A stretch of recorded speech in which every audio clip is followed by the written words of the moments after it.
Big TV భక్తి సమాచారం WhatsApp ఛానల్లో జాయిన్ అవ్వండి. అన్ని విశేషాలు ఎప్పటికప్పుడు తెలుసుకోండి. ముందుగా బిగ్ టీవీ ప్రేక్షకులకు నమస్కారం. కార్తీక మాసం నుంచి సంక్రాంతి వరకు అయ్యప్ప దీక్ష జరుగుతుంది కదా. అయితే మీకు స్పెషల్ గెస్ట్ని చూపిస్తాను. మాలికాపురం మేల్శాంతి పూజ చేసి తిరిగి వచ్చిన బ్రహ్మశ్రీ శ్రీ మురళీ నంబూదిరి గారితో మనం అడిగే కొన్ని విషయాలు తెలుసుకుందాం. స్వామి నమస్తే గురువు. అయ్యప్ప సన్నిధికి మీరు సెలెక్ట్ అయ్యారు కదా, అసలు ఈ ప్రాసెస్ ఏంటి? ముందుగా బిగ్ టీవీ ప్రేక్షకులందరికీ, తెలుగు రాక్ష అయ్యప్ప స్వామి భక్తులందరికీ నమస్కారం. స్వామి శరణం.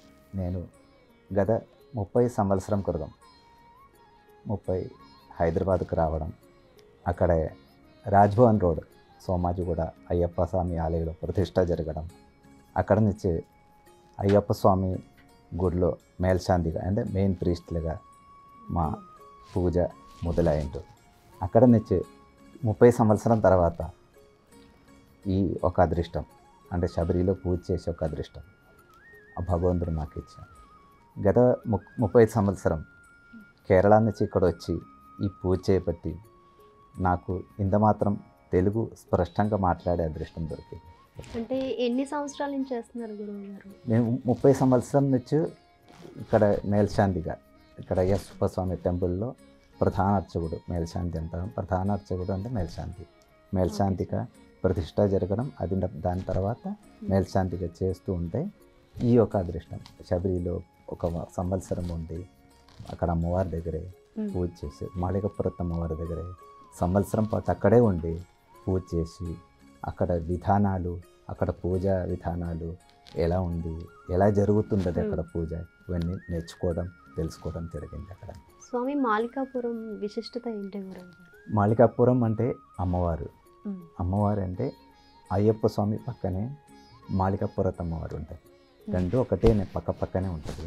ఎక్కడే ఈ పందల రాజు వంశీకులు ఈ గుడి అయ్యప్ప స్వామి పందల రాజు వంశంతో కనెక్టెడ్ ఉంటుంది. అక్కడ నుంచి కదా అయ్యప్ప స్వామి చరిత్రలు అది చెప్తున్నా కదా.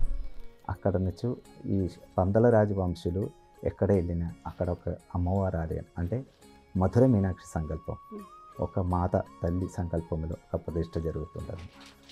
ఎప్పుడు ఏ ఆలయం ప్రతిష్ట అంటే వనదుర్గ అంటే దుర్గా మాతనే అక్కడ ప్రతిష్ఠించారు. అంటే అయ్యప్ప స్వామి పూజ ఎలా జరుగుతుంది ఇలా కూడా అక్కడ కూడా అదే రూపంలో అక్కడ పూజ జరుగుతుంటుంది అనమాట. గుడి టైంలో అక్కడే టైంలో పూజ అవుతుంది, ఇక్కడ కూడా అదే టైంలో ఒకటే సిస్టంలో ఉంటుంది పూజా విధానం అంతా.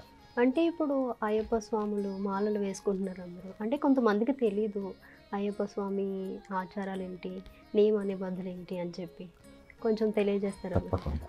ఈ అయ్యప్ప స్వామి ఆచారం అంటే మనం 41 దినం దీక్ష తీసుకోవాలి మినిమం.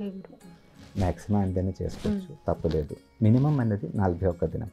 అంటే పురాణంలో ఆయుర్వేదములన్నీ 41 ఏది అప్పుడుట్లో ఒక మెడిసిన్ ఇస్తే పురాణం ఆ టైంలో ఆయుర్వేదం వాడుతున్న టైంలో మనకు ఒక మెడిసిన్ ఇస్తే 41 దినం వాడండి అంటారు ఆ రోజుల్లో.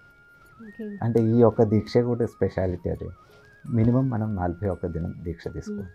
అది కూడా ఎంత మాత్రం పవిత్రంగా చేసిందో ఆ ఎఫెక్ట్ మనకి వస్తుంది.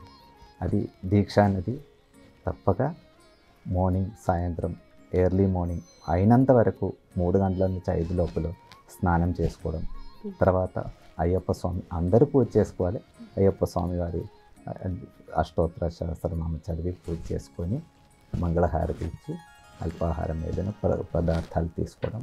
తర్వాత అది మార్నింగ్ మధ్యాహ్నం మాత్రం ఒకటే భోజనం చేయాలి. అది కూడా ఉల్లిపాయలు ఎల్లిపాయలు మసాలా లేకుండా అంటే పవిత్రమైన సాత్విక ఫుడ్. దాంట్లో ఇదేంటంటే పవిత్రమైన సాత్విక ఫుడ్ ఉంటేనే ఆ కొండ ఎక్కగలుగుతాం. మనకు ఇలా ఉండేది కాకుండా అట్లా ఉండే ఫుడ్ తిని సాయంత్రం మళ్ళీ 6 నుంచి 8 లోపలు అంటే ఒక జాబ్ చేసే వాళ్ళు దూరం నుంచి ఉండేవాళ్ళు కొంచెం అటు ఇటు ఉంటుంది. అయినా కూడా ఆ సమయంలో మళ్ళీ స్నానం చేసి పూజ చేసుకుంటే చాలా మంచిగా ఉంటుంది. స్వామి ఇప్పుడు మీరు శబరిమలకి ఎన్నికయ్యారు, అసలు శబరిమలలో ఎలా ఉండాలి?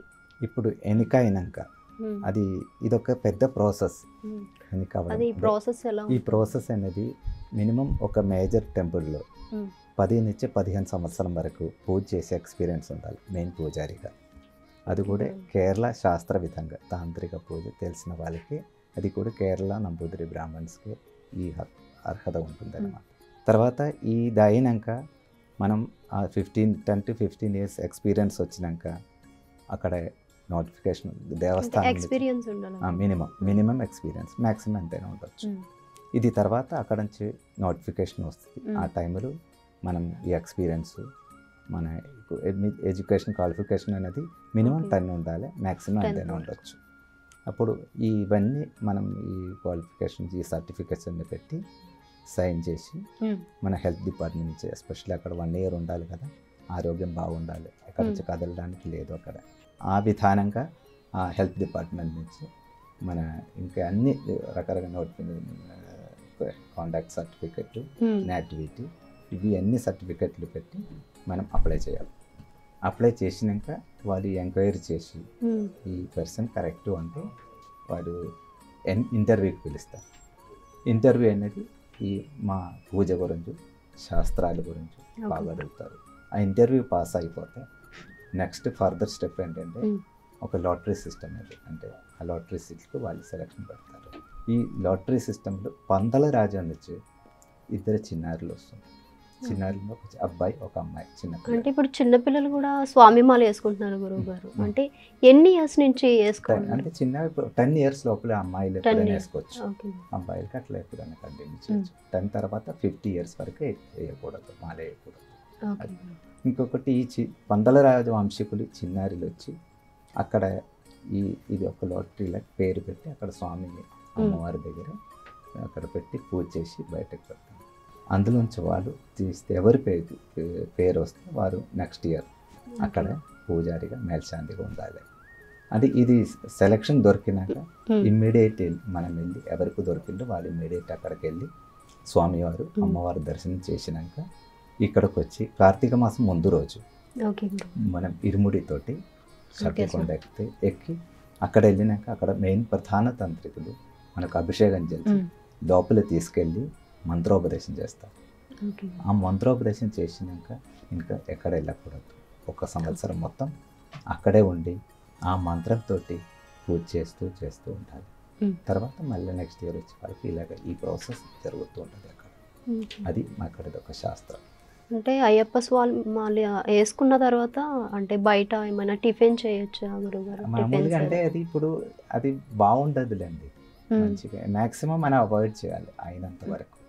ఈ దీక్ష అనేది ఎవరి కోసం, మన కోసం చేస్తున్నాం కదా, అయినంత వరకు బయట ఫుడ్, బయట ఏదైనా కానీ అవాయిడ్ చేస్తే ఇది ఒక శాస్త్రం. ఇదేంటి దేనికి చేస్తున్నంటే మన ఆరోగ్యం, మన శాస్త్రం మనకు బాగుండాలనే కదా. అప్పుడు ఏంటంటే బయట ఫుడ్ అవాయిడ్ చేసి ఇలా ఉండే సాత్విక ఆహారం, అంటే ఈ సాత్విక ఆహారం అంటే ఇలా ఉండే ఫుడ్ తింటే మనకు ఒళ్ళు ఇంకా మంచిగా ఒక ఎనర్జీ ఉంటుంది, ఒక పాజిటివ్ వైబ్రేషన్ ఉంటుంది. దాంతో ఇంకా ఫ్యూచర్ కూడా మనకు మంచిగా థాట్ వస్తుంది, ఒక ఫ్యూచర్ చాలా బాగుంటుంది. పెద్ద పాదం చిన్న పాదం అంటే ఏంటి? పెద్ద పాదం అంటే ఇప్పుడు చిన్న పాదం పంబా నుంచి 5 kilometers ఉండదు. ఒకప్పుడు ఈ చిన్న పాదం పెద్ద పాదం లేకుంటే ప్రీవియస్ చాలా సంవత్సరం క్రితం ఒకటే ఎరిమేలి నుంచి రావాల్సిందే. ఎరిమేలి టు పంబ టు సన్నిధానం, అది పెద్ద పాదం. అంటే అది మామూలుగా కానన అక్కడ మొత్తం అడవి ఉంటుంది. అడవిలో నడిచి మెల్లమెల్లగా ఒక 45 kilometers వరకు సుమారు ఉంటుంది. అక్కడ నుంచి యాత్ర చేసి ఒక్కొక్క ఏరియా ఉంటుంది. అది ఒక కాళగట్టి ఆశ్రమం, అడుదావది, కరిమల, పెరియానవట, చెరియానవట, పంబ అలా వస్తుంటుంది. ఇక్కడ చిన్న పాదం అంటే పంబ వరకు బస్సులు మామూలుగా వెహికల్స్ వెళ్తూ ఉంటుంది. అక్కడ మనం అక్కడ వెహికల్ పెట్టి అక్కడ పంబా నదిలో స్నానం చేసి వినాయకుడు దర్శనం చేసుకొని డైరెక్ట్ నీలిమల, అపాచిమేడు, శరంగుత్తి అది అయినాక స్వామి సన్నిధానం దర్శనం చేసుకోవచ్చు. అది చిన్న పాదం. అంటే ఒక్కో సన్నిధికి ఒక్కొక్క దేవత అనేవారు ఉంటారు? అట్లా లేదు. శబరి అనేది అయ్యప్ప స్వామి ఉంటుంది. అక్కడే స్వామివారు గెలిచారు. అక్కడ మణిమంటపం అని ఉంటాయి. అంటే అక్కడ పోయి అక్కడనే స్వామివారు గెలిచింది, అక్కడే వచ్చి గెలిచింది. అక్కడ నుంచి ఇక్కడ ఇప్పుడు ఉండే గుడికి తీసుకెళ్ళి ప్రాణప్రతిష్ఠ చేసింది. అప్పుడు నుంచి ఈ శాస్త్రం జరుగుతుంది. ఇదేంటంటే ఇది దాదాపు 2500 సంవత్సరం క్రితం ఎప్పుడో ఈ ఆలయం నిర్మించారని వింటున్నాము. తర్వాత ఇది 2-3 సారి మార్చడం జరిగింది. అనుమానంలో 150 సంవత్సరం క్రితం ఈ రకమైన ఒక ఆచారం, ఈ రకమైన పూజా సిస్టమ్ అక్కడ ట్రావంగూర్ రాజా వారి చేతులకు ఈ గుడి వచ్చేటప్పుడు వారి ఈ యొక్క సిస్టమ్ తీసుకొచ్చారు. ఈ పూజా విధానం, ఈ యొక్క పద్ధతి వాళ్ళు తీసుకొచ్చేసి అక్కడ నుంచి ఈ యొక్క రకమైన పూజా విధానం జరుగుతుంది. కార్తీక మాసం నుంచి సంక్రాంతి వరకు రోజు పూజలు అయిపోయింది. మధ్యలో ఒక మండల పూజ అయినాక 2 రోజులు గ్యాప్ ఉంటుంది. ఇది అయినాక సంక్రాంతి అయినా ప్రతి నెల అంటే కేరళ సాంప్రదాయానికి మొదటి రోజు నుంచి 5వ రోజు వరకు పూజ జరుగుతుంటుంది. తర్వాత ఈ బ్రహ్మోత్సవం ఉండదు. అది మార్చి నెలలో ఎక్కువ ఉండదు. 10 రోజులు బ్రహ్మోత్సవం ఉండదు. అది తర్వాత విషు అనేది పెద్ద ఫెస్టివల్, అక్కడ లోకల్ ఫెస్టివల్. అది కూడా ఒక 8 రోజులు తెరుస్తారు. తర్వాత ఒక 5 రోజులు ఓణం ఫెస్టివల్ అన్నది కేరళ ఫెస్టివల్. దానికి కూడా సపరేట్ గుడి తెరిచి పూజ చేస్తారు. ఈ టైం పర్టికులర్ టైంలో చేస్తారు. మామూలు టైము సంక్రాంతి అయినాక గుడి మూసేస్తారు. మళ్ళీ తర్వాత వచ్చే నెల మొదటి రోజు అంటే దాదాపు 25 రోజులు అయినాకనే వచ్చే నెల వస్తుంటుంది. అప్పుడు మళ్ళీ గుడి తెరిచి పూజలు 5 రోజులు పూజ చేస్తారు. 5 రోజులు అందరు రావచ్చు, దర్శనం చేసుకోవచ్చు. తర్వాత పూజారులు మాత్రం అక్కడ గుడి మూసినా కూడా అక్కడ ఉండి అమ్మాయిలు వెళ్ళొచ్చు. అమ్మాయిలు అంటే 10 నుంచి 50 సంవత్సరం ఉన్నవాళ్ళు వెళ్ళకూడదు. అది వెళ్ళొచ్చు అంటే 10 లోపల ఉంటే వాళ్ళు వెళ్ళొచ్చు, అది తర్వాత వెళ్ళకూడదు. For more videos like this, subscribe Big TV channel.